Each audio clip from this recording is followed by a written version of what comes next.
অনেকেই মনে করেন প্রচলিত সিগারেটের তুলনায় ই সিগারেট বা ভেপ অনেকটাই নিরাপদ। ধোঁয়া কম, গন্ধ কম, তাই ঝুঁকিও কম, এমন ধারণা বেশ প্রচলিত। কিন্তু সাম্প্রতিক গবেষণা বলছে বিষয়টা এতটা সরল নয়। ই সিগারেটের ধোঁয়ায় এমন কিছু ক্ষতিকর উপাদান থাকতে পারে যা ধীরে ধীরে শরীরে প্রদাহ তৈরি করে এবং কোষের ক্ষতি ঘটায়। এই ক্ষতি ভবিষ্যতে ক্যান্সারের ঝুঁকি বাড়াতে পারে। সম্প্রতি কার্সিনোজেনেসিস জার্নালে প্রকাশিত এক গবেষণায় 2017 সাল থেকে 2025 সাল পর্যন্ত রোগীর তথ্য, প্রাণী গবেষণা এবং ল্যাব ভিত্তিক পরীক্ষার ফল বিশ্লেষণ করে এই উদ্বেগজনক ইঙ্গিত পাওয়া গেছে।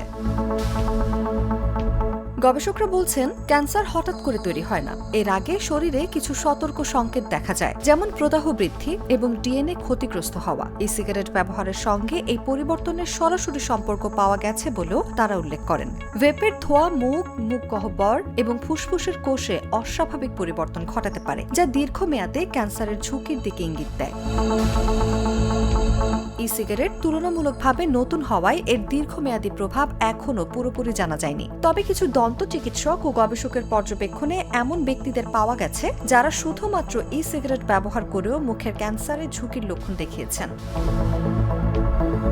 বিশেষজ্ঞরা সতর্ক করছেন, সিগারেটের ক্ষতি বুঝতে যেমন দীর্ঘ সময় লেগেছিল, ই সিগারেটের ক্ষেত্রেও একই ভুলের পুনরাবৃত্তি হতে পারে। সেই সময়ের মধ্যে অনেকেই অজান্তেই ঝুঁকির মধ্যে পড়ে যেতে পারেন।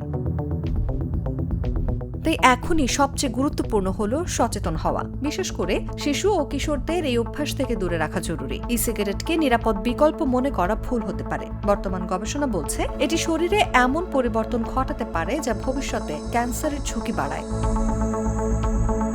নিউজ ডেস্ক, জাগো নিউজ।